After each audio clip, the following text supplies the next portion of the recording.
name is Sandy Stier. My name's Kris Perry. And I was a plaintiff in Perry versus Schwarzenegger. The case that challenged Proposition 8 and was ruled on by the United States Supreme Court. And that is the case that restored marriage equality to California.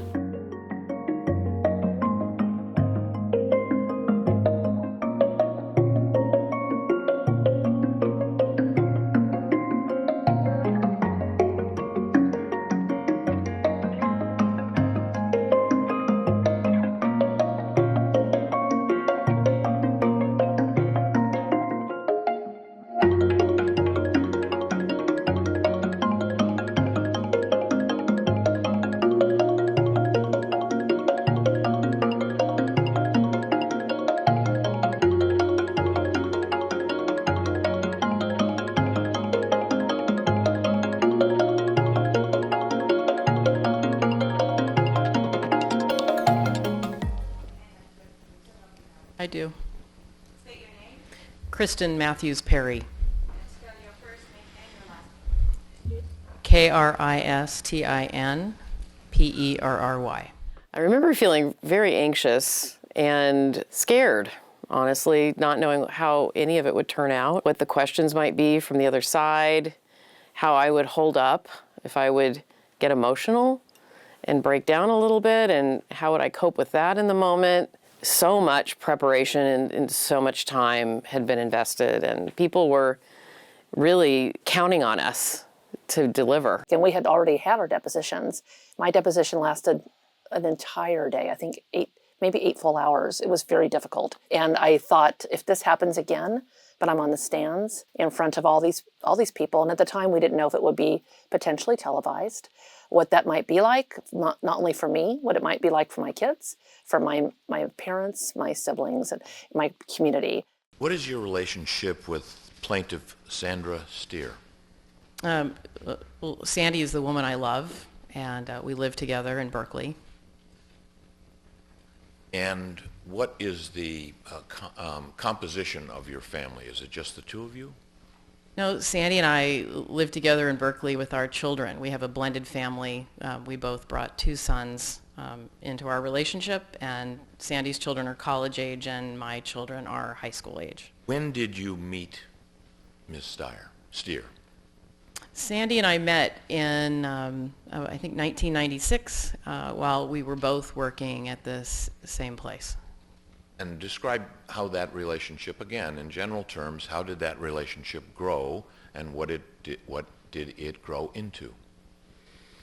Well, I remember the first time I met Sandy thinking she was maybe the sparkliest person I'd ever met. And I wanted to be her friend. And we were friends for a few years. And our friendship became more and more, it became deeper and deeper over time. And then after a few years, I began to feel that I might be falling in love with her.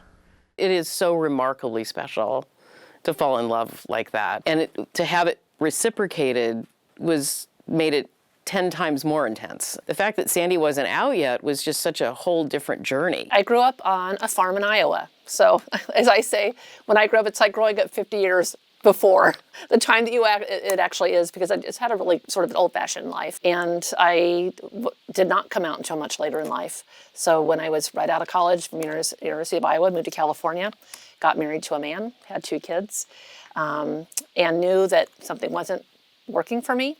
But I couldn't fully understand that for quite some time. And then I met Kris, and I fell in love with Kris. I felt like I just grabbed something and held on and did not let go, no matter what.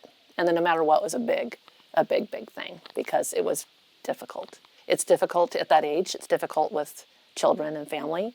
Give the court some examples of things in everyday life, where you go, things that you do, where this relationship you have to explain, or that it's awkward or humiliating or whatever.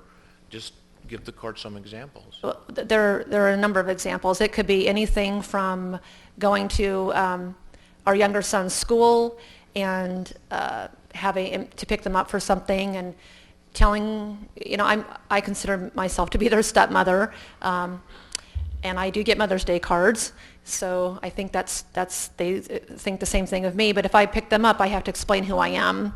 I'm their stepmother. Well, I'm the domestic partner of their mother. This is who I am. This is why I'm picking them up. Or other familial terms such as aunt to a niece or nephew. But in other ways, just explaining who we are, the term domestic partner or partner isn't really that commonly known or understood by everybody. It doesn't feel this way now, but it felt this way years ago.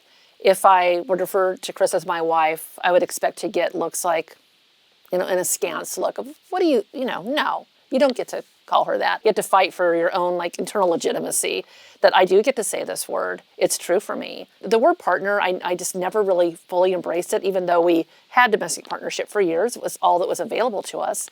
But I used to say, a partner is a lawyer and a partner is a cowboy, and I'm neither of those two things. Words mean something. They have power. The word marriage means something. And if it didn't mean something, we wouldn't want it. And if it didn't mean something, other people wouldn't fight to try to keep us from having it.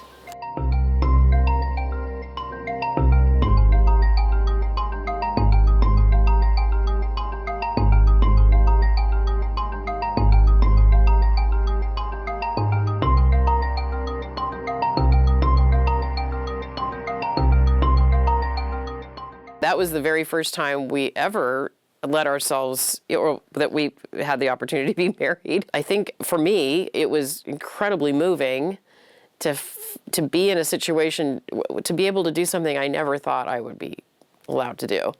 And it had ripples of impact from the personal and being so glad to finally be married to Sandy, but also in my life to have finally reached that point of equality. So we went ahead and did that, thinking it might stick, but of course it didn't.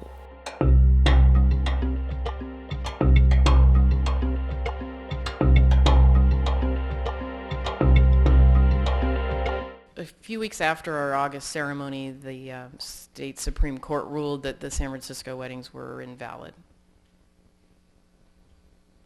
What was your reaction when you heard that? Well, the part of me that was disbelieving and unsure of it in the first place was confirmed that, in fact, I really, almost, when you're gay, you think you don't really deserve things. So it did have this sense of, well, I really didn't deserve to be married. The policies that institutionalize unfairness or create unequal groups. The group that's unequal believes that they're not equal. It's powerful. Policy is powerful. So the laws in this country and in California that say gay people can't be married, well, that must be because we're not good enough. We're not as good as heterosexual people.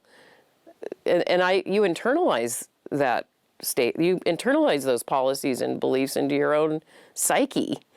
And for me, I really believed I wasn't as good as heterosexual married people. Kris and I have really different experiences around that. And throughout the course of the trial, I really learned that about Kris. And I saw it. It's amazing because she's a really strong person, professionally, personally, in just every way. But to see what that had done to her, to see what living with discrimination had done to her, it's painful to know that about, to have to bear witness to that suffering of somebody else.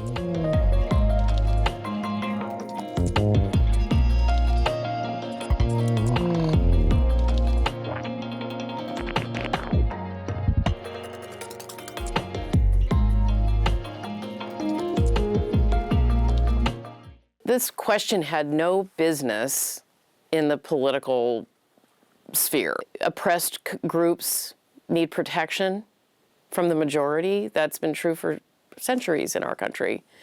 And in this case, we were subjected to a discriminatory law. As much as I'd internalized the homophobia around me growing up and as an adult, it really helped to go through the trial and even hear Sandy's take on it, which was, no, this is not good enough, and we should push back and we should fight back and we should make sure that other kids and couples don't have to experience this. So it was transformative on some level to be a plaintiff. I don't know that I would have ever reached the point of being able to say all this out loud if I hadn't been forced to as a plaintiff.